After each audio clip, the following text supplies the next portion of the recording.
Good afternoon. My name is Jazmin Hurtado.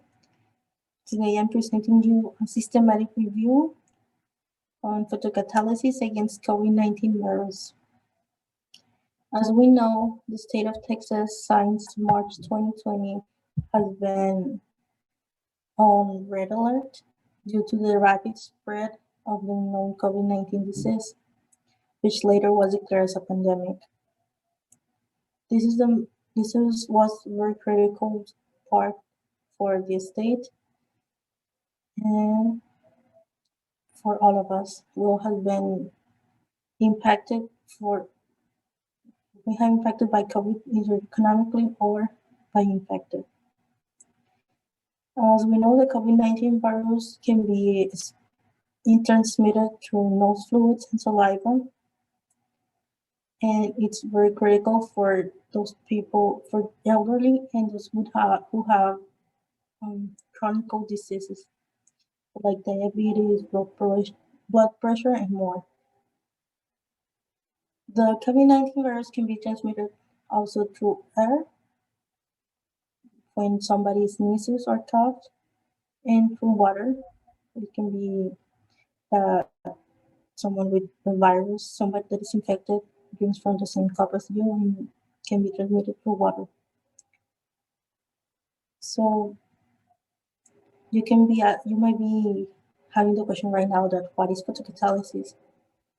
Photocatalysis is the process that occurs when a light source interacts with the surface of a semiconductor material.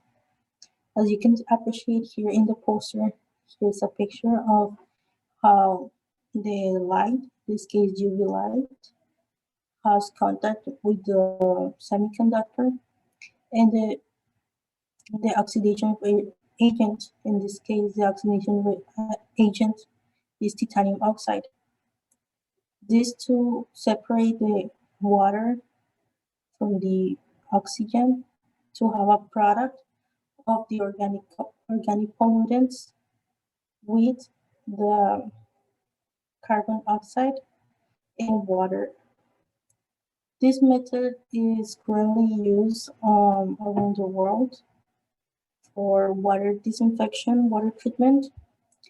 And actually, my mentor, Dr. Meng, is employing this method of photocatalysis to clean the local river from pollutants and dyes to provide clean water for the city. The methods used for this systematic review was through 4 search engines: Elsevier, Pandawi, Google Scholar, and EBSCO.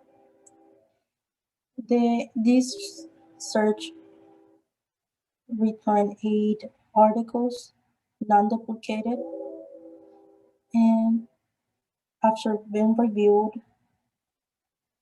there were only 6 out of 8 articles picked, and 2 were not selected. So the results of the systematic review, after reading all of the articles, the most critical ones, or the ones that were more informative for the research on photocatalysis against COVID-19, were the more recent. To mention some, it was according to UV light. They found out that the method of using UV light with chlorinization does deactivate high-resistant pathogens like E. coli. And this is very good positive news, because as we know, COVID-19 is a very resistant pathogen, and this could be an answer to remove it from surfaces and stop the spread or reduce the spread of COVID-19 when it comes to surfaces. So, lastly, some organic compounds in the structural viruses could be completely mineralized, which is the cause of the inactivation or disinfection. Um, to conclude, after going through all of the article, it can be said that photocatalysis won't work in disinfecting and removing COVID-19 from surfaces and other sources like water or water bodies. This this base is according to Elena Tinkham, Lucina Cora, and Salvador Escobedo. These three researchers were very critical for this systematic review.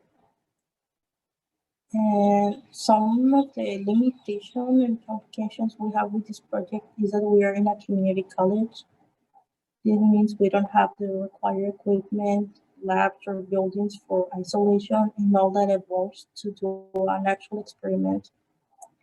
So I would recommend the best is to actually perform an experimental project.